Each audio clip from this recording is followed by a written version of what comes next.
சூழ்நிலையில சைலண்டா உட்கார்ந்துட்டார்.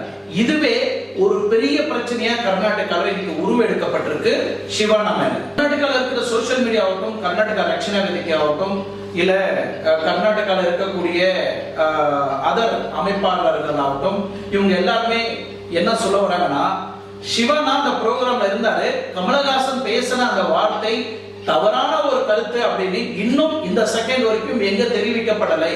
அப்போ கமலஹாசனுக்கும் சிவனாவுக்கும் என்ன உறவு?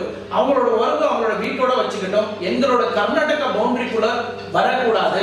அப்ப சிவனா என்ன நினைச்சிட்டு இருக்காரு? அப்ப சிவனா இத்தனை நாளா டிராமா பண்ணிட்டு இருந்தாரா?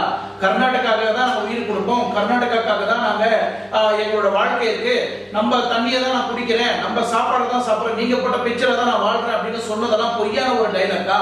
அப்ப சிவனாவுக்கும் என்ன சொல்றது, சிவனா எங்க கர்நாடகாவில் இருக்கிறதால எங்க சாண்டல்வுட்டுக்கே ரொம்ப